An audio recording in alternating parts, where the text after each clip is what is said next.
नमस्कार, मैं ही शिवानी और हम देख रहे हैं एथिक्स में। आज हम डे 30 वाला क्वेश्चन डिस्कस करने वाले हैं। बस और एक क्वेश्चन बचता है हमारा, फिर बाद में हमारी ये सीरीज़ तैयार हो जाती है तो मैं इसका प्लेलिस्ट बना दूँगी।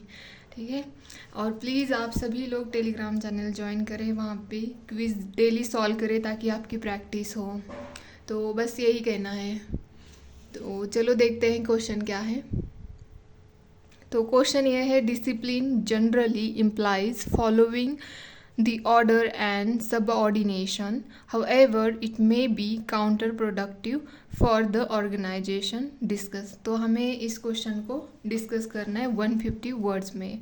तो क्वेश्चन यही है कि अगर डिसिप्लिन होता है तो अच्छा ही होता है, बट अगर वो ज़्यादा होगा तो वो काउंटर प्रोडक्टिव होता है। तो इसको हमें डिस्कस करना है। तो मैंने यहाँ पे इंट्रोडक्शन स्टार्ट किया है। Discipline in an organization ensure productivity and efficiency. It is essential for a healthy industrial atmosphere and for the achievement of organizational goals. तो डिसिप्लिन किसी भी ऑर्गेनाइजेशन के लिए या किसी भी इंडस्ट्री के एटमॉस्फेयर के लिए कहिए, बहुत ही ज़्यादा इम्पॉर्टेंट होता है। अगर डिसिप्लिन होता है तो प्रोडक्टिविटी होती है, इफ़िशियंसी आती है, तो इसीलिए डिसिप्लिन इम्पॉर्टेंट होता है। However excessive discipline can sometimes be counter productive. मतलब जो अगर ज़्यादा प्रमाण में ये डिसिप्लिन रहेगा ना तो उससे मतलब काउंटर प्रोडक्टिव हो जाता है।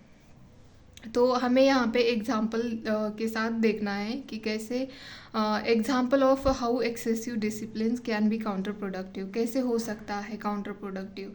तो हमें यहाँ पे देखना है एग्जाम्पल के साथ। फर्स्ट लिखा है मैंने, इन स्कूल ऑर्गेनाइजेशन, मतलब स्कूल में डिसिप्लिन किस लिए लगाया जाता है स्टूडेंट को, ताकि वो अच्छे से पढ़े।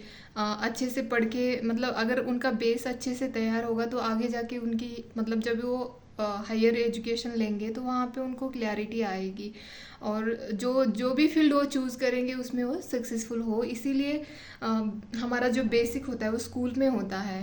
तो इसीलिए वहाँ से हमें जो भी मतलब हमारी जो आदतें होती है, जो हमारे संस्कार बनते हैं, वो कहाँ से बनते हैं, स्कूल से ही बनते हैं। तो इसीलिए वहाँ पे डिसिप्लिन ज़रूरी होता है। लेकिन अगर ज़्यादा डिसिप्लिन होगा तो उससे क्या होगा, उससे उससे यही होगा कि जो इनोवेशन आना चाहिए, जो बच्चों को नया नया चीज़ें सीखनी चाहिए या मतलब इनोवेटिव आइडियाज़ आते हैं उनके दिमाग में, बट वो डिसिप्लिन डर के मारे वो अपने मतलब ब्रेन को इतना ध्यान देते ही नहीं। आपने मतलब वो तारे ज़मीन पर वाली मूवी देखी होगी। वो मतलब अगर उस लड़के को प्यार से आमिर खान सिखाता है तब वो अच्छे से सीख जाता है, लेकिन पहले भी तो टीचर कोशिश कर रहे थे ना उसको सिखाने की, बट वो थोड़ा सा स्ट्रिक्टली उससे उसके साथ बिहेव कर रहे थे, तो इसीलिए उसका मन ही नहीं लगता था। एक तो पहले से ही उसे प्रॉब्लम, और ऊपर से ये लोग उससे उसके साथ स्ट्रिक्टली बिहेव करते थे तो उसका मन नहीं लगता था, ऐसे होता था। और हम भी जनरली देखते हैं कि विलेज में ना बच्चों के साथ थोड़ा सा स्ट्रिक्टली बिहेव करते हैं। थोड़ा सा तुझे तो घूमने फिरने में बड़ा अच्छा लगता है ना, खेतों में जाता है, ऐसे बोलते थे टीचर हमारे क्लासमेट को। तो तो बेचारे स्कूल ही नहीं आते थे, क्योंकि देखो सातवां बच्चों के फिर बच्चे वो चिढ़ाते हैं बाहर जाके, तो इसीलिए वो फिर स्कूल आना ही बंद कर देते हैं। तो इसीलिए हमें थोड़ा सा स्ट्रिक्टनेस कम करना चाहिए, बैलेंस रखना चाहिए। तो सेकंड है, in family organization parents strictly, मतलब पेरेंट का जो बिहेवियर होता है वो बहुत ही ज़्यादा स्ट्रिक्ट होता है डिसिप्लिन के लिए, बट वो जाके क्या होता है, बच्चे खुल के बात नहीं करते हैं मतलब माँ बाप के साथ, और उनसे डिप्रेशन, मेंटल इश्यूज़, ये सब प्रॉब्लम आने लग जाते हैं। और कई कई बच्चे तो इतना बुरा रास्ता चूज़ करते हैं ना, मतलब फिर वो किलिंग करना और ये सब वो आगे जाके बढ़ने लगता है। अभी कुछ दिनों के बाद पहले ही मैंने सुना है कि मतलब 4 कुत्ते के पिल्ले थे और एक बच्चों ने ऐसी लकड़ी का घर बनाया हुआ था, तो कुछ और दूसरे बच्चे जो होते हैं उन्होंने आके वो जला दिया, वो कुत्ते का जो घर था उन्होंने बनाया हुआ, तो उसमें 4 उस कुत्तों के बच्चे थे, तो वो सारे जिंदा जल के मर गए। तो देखो बहुत ज़रूरी होता है जो घर का एनवायरनमेंट है ना, ये बहुत हेल्दी होना चाहिए बच्चों के लिए, ताकि उनका मतलब जो भविष्य में वो अच्छे रास्ते पे चले।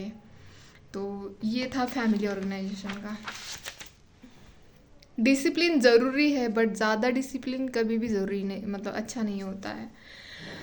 In company organization, discipline is a very essential to complete goals. However, discipline remain key problem in employees relations and one of the conflict source at work. मतलब देखो, कंपनी में अगर देखा जाता है तो वहाँ पे भी डिसिप्लिन ज़रूरी होता है, ताकि जो उनका टारगेट होता है, जो भी गोल होता है, उसको कंप्लीट करने के लिए डिसिप्लिन ज़रूरी है। बट कभी कभी डिसिप्लिन के चक्कर में ना, ये जो एम्प्लॉयज़ होते हैं उनके खुद के रिलेशंस भी ख़राब होने लग जाते हैं, वो एक दूसरे को ब्लेम करने लग जाते हैं। और तो मतलब इसीलिए हमें बैलेंस डिसिप्लिन होना, और जो गोल ऐसे रखिए कि जिसको हम कंप्लीट कर सके, ऐसे थोड़ा सा लिबरल होना, फ्लेक्सिबल कह सकते हैं हम, थोड़ा फ्लेक्सिबल रखना ज़रूरी होता है। और फोर्थ लिखा है मैंने, in administrative organization discipline is important in ensuring order and subordination, but sometimes discipline lead to opinion differences.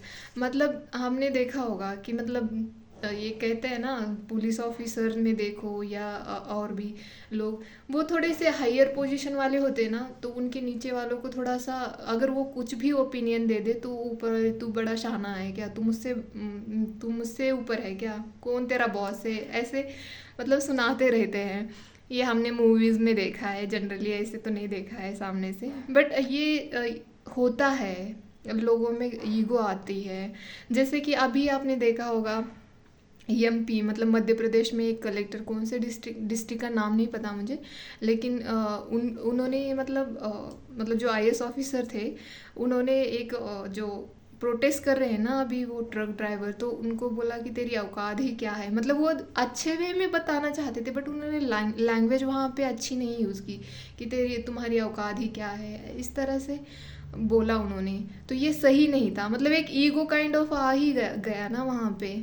तो ये नहीं होना चाहिए किसी भी एडमिनिस्ट्रेटर के अंदर। तो एक्चुअली वो मतलब लॉ एंड ऑर्डर मेंटेन करने की कोशिश कर रहे थे, बट ऐसा नहीं होता ना कि आप मतलब एक अच्छी खासी लैंग्वेज है तो उसको यूज़ करने की ज़रूरत है ना। आप ऐसे वर्ड्स नहीं यूज़ करना चाहिए जो कि दूसरों को नीचा दिखाए। तो ये मैंने यहाँ पे लिखा। आगे यहाँ पे मैंने लास्ट में कंक्लूड किया है, thus positive discipline approach is essential to correct one's behaviour. A fine balance needs to be not become counter productive to the organizational interest. मतलब देखो, एक बैलेंस व्यू हमेशा होना ज़रूरी होता है, या बैलेंस डिसिप्लिन होना बहुत ज़रूरी होता है। किसी भी ऑर्गेनाइजेशन में ले लो, फैमिली में ले लो, स्कूल में ले लो, कंपनी में ले लो, या एडमिनिस्ट्रेशन में ले लो, वहाँ पे बैलेंस वे होना बहुत ज़रूरी होता है। तो यही है आज का डिस्कशन। अगर आपको पसंद आता तो प्लीज़ लाइक, शेयर, सब्सक्राइब करें, और प्लीज़ टेलीग्राम चैनल ज्वाइन करते रहिए। और मैं जो डेली क्वेश्चंस देती हूँ तो वो आप लिखिए, और टेलीग्राम पे ये ग्रुप है वो ज्वाइन करके वहाँ पे अपलोड कर दीजिए। आपके आंसर चेक करके मिलेंगे, आपको अच्छे बेहतर तरीके से चेक करके मिलेंगे, और वो भी बिना पैसे के। तो प्लीज़ आप टेलीग्राम चैनल ज्वाइन करें। और आज के लिए इतना ही, धन्यवाद।